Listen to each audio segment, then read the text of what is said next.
চাওক এইটো হ'ব নালাগে মই বাৰে বাৰে তিনিচুকীয়া ৰাইজকো অনুৰোধ কৰিম যে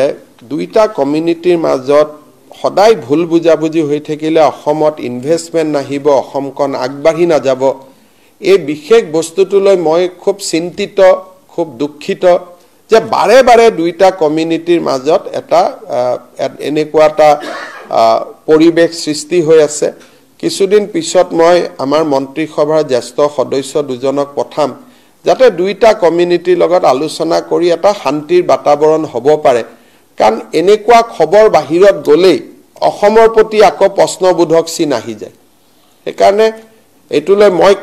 নিজে যোৱা দুদিনৰ পৰা মই খুব দুখ পাই আছো মই বাৰে বাৰে মনিটৰ কৰি আছো বাৰে বাৰে আমাৰ এমএলএ বিধায়কসকলক ফোন কৰি আছো মই সকলোকে অনুৰোধ কৰিম যে এইখন এখন নতুন অসম ইয়াত এইবিলাক সৰু সৰু কথা লৈ কাজিয়া কৰি থাকা দুটা কমিউনিটিৰ মাজত টিকটকটা হোৱাটো ভাল নালাগে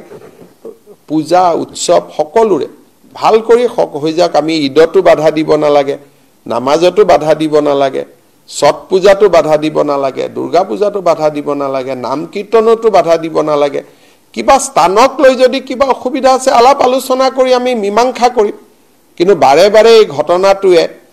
বেলেগক সুযোগ দিয়ে 10টা কথা অসমৰ কাৰণে কবৰ কাৰণে সেইকাৰণে মই পঞ্চায়ত ইলেকশ্যনৰ পিছত দুজন জ্যেষ্ঠ মন্ত্ৰীক পঠাম যাতে দুইটা কমিউনিটিৰ মাজত এটা আলাপ আলোচনা কৰি যিটো এটা ডিসটেন্স আছে দূৰত্ব আছে সেই দূৰত্বটো যাতে সদায়ৰ কাৰণে দূৰ কৰিব পাৰি মই কাকো ইয়াত দাই দোষ ব্লেম দিব খোজা নাই মাত্ৰ দুইটা কমিউনিটিকে কৰজোৰে আহ্বান জনাম যে মিলা মিছা শান্তি সম্প্ৰীতি সমন্বয়ৰ মাজত যাতে আমি থাকো কাৰণ আমাৰ শত্ৰু বেলেগ সেই শত্ৰুৰ লগতহে আমি যুঁজিব